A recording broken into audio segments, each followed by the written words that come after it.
up, guys? Got a quick video blog for you.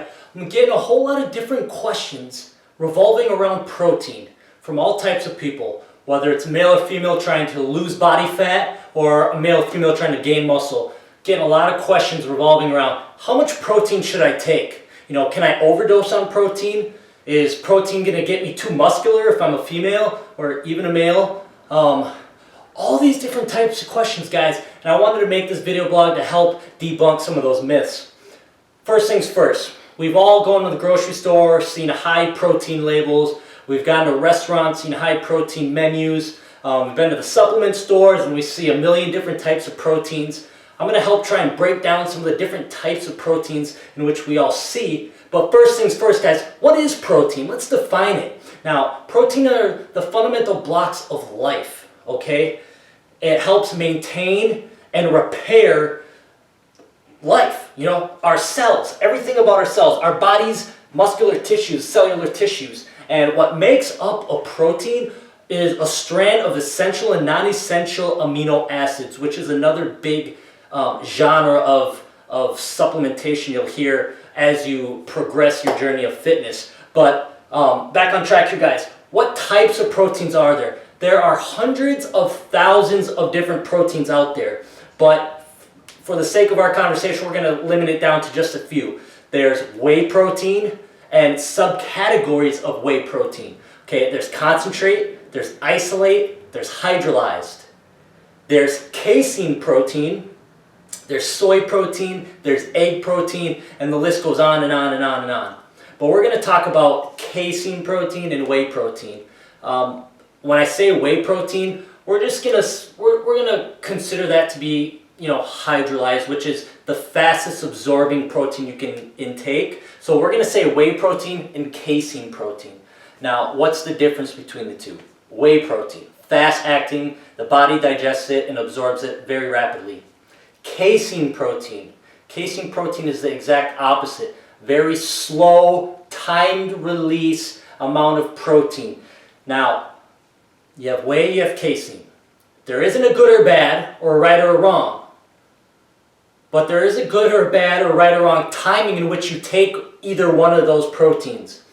Meaning, if you take the fast-acting whey protein at a time in which you should be taking the slow protein, then you're starting to not get the most out of your day and get the most efficient results possible. So let's break down the best times in which to take whey protein. Whey protein, the fast-acting protein. Best time to take them, right when you wake up, right before your workout, and right after your workout. Why?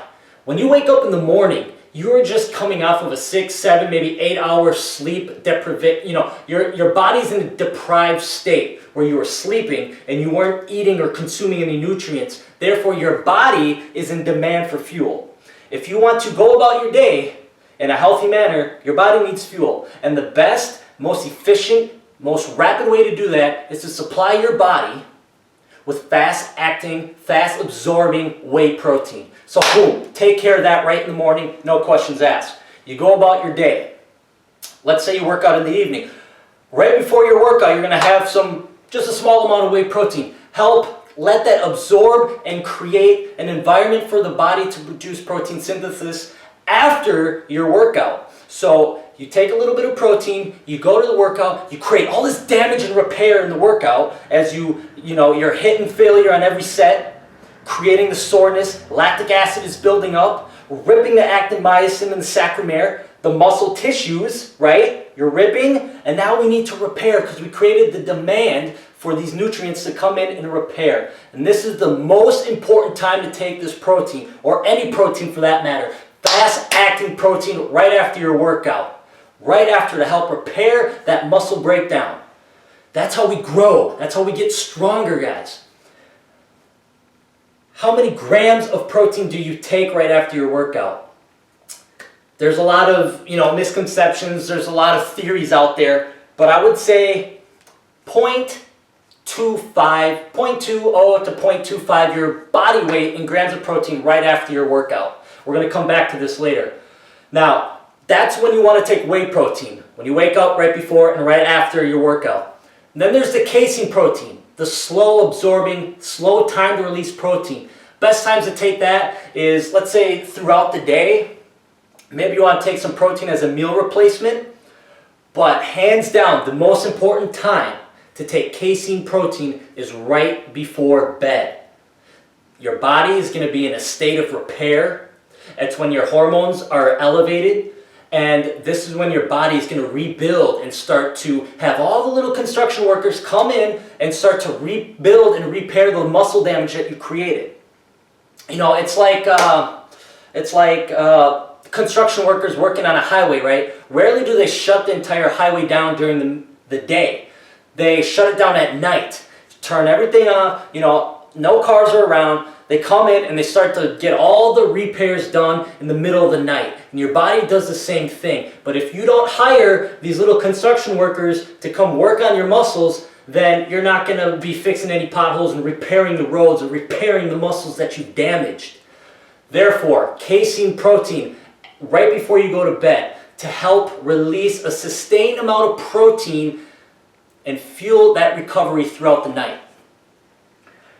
Now, that's whey protein, casein protein, fast and slow. How many grams of protein do you take per day? Now, on average, you're going to want to take, depending on your activity level, you're going to want to take 1 gram of protein per pound of body weight. Okay, so if you're a 200-pound man or woman, you're going to want to take 200 grams of protein a day, on average. If you feel like you're more active and you feel like that's not enough, you're still too sore for too long, then bump it up. That's okay. But we're going to stick to 1 gram for 1 pound of body weight. I personally do 1.5. But for this, okay, 200 grams a day.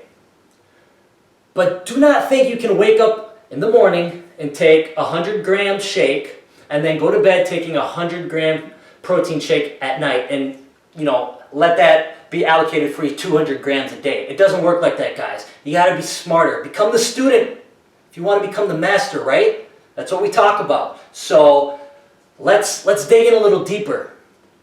If I have to take 200 grams of protein a day, but I wonder how much protein my body can actually absorb at one given time. Well, that's a great question. I'm glad you were thinking that. It's on average 40 grams of protein per sitting. You know, when you go down, take a meal, or eat a meal or take a drink. Okay, 40 grams. So knowing that you can take about 40 grams should already let you know you can't sit down and take a 100-gram shake, because your body's not going to absorb all that. You're going to end up pissing most of it away. And we don't want that. We're here to be smarter, guys. We want to get the results as fast as we can and as healthy as we can. So, 200 grams a day, 40 grams at a time. What does that mean? Take that math. 200 divided by 40. That's 50 grams, or five shakes, I should say, or 5 meals containing 40 grams throughout the day. That's going to equal your 200 grams, okay? Now, do you take liquid or do you take solids? In theory, it is probably best to take liquid throughout the day. However, your body does need to get used to the process of digestion. Therefore, I'm going to say a good balance of both liquid nutrition and solid nutrition is ideal. Best time to take liquid is going to be for sure right after your workout. Okay, I can't stress enough how demanding your body is for these protein nutrients when you've created this damaged environment within your body. It needs protein as soon as possible. So do not hinder its ability to grab all the nutrients. Meaning when you take let's say you take a chicken breast instead of a shake right after your workout, you are hindering your body's ability to absorb and pull and extract all the protein nutrients from that chicken breast, because your body has to break down the actual mass, the physical mass of the chicken breast, which takes time, and it decreases the body's bioavailability to absorb all of that. Does that make sense, guys? Take liquid so it's fast. Boom. We got that. We got that down. So, what did we cover? What protein is. You know, building blocks of life. Building blocks of repairing our muscles. What else did we cover? Types of protein. There's many different types of protein. But for us being where we're at and what we're trying to do, we're going to focus on whey protein and casein protein. Third thing, how many grams do I take per day? Like I said, on average, about 1 gram of protein per pound of body weight. And lastly, liquid versus solid. Totally up to you guys. I do a variation of both. Sometimes I'm doing all liquid, sometimes I'm doing a majority solid and then liquid for that pre and post workout meal and right before bed. But you know, on average, I'm just nice, consistent, nice balance of liquid and solids. So totally up to you guys. I hope I covered everything. I hope I gave you guys at least a decent overview of what protein is. If you guys want, we can dive in a little deeper. Just shoot me an email and I'll make sure to get into greater detail. Secondly and thirdly, I'm going to be doing a carbohydrate video and a video on fats. So stay tuned for that. And until next time, God bless. Take care.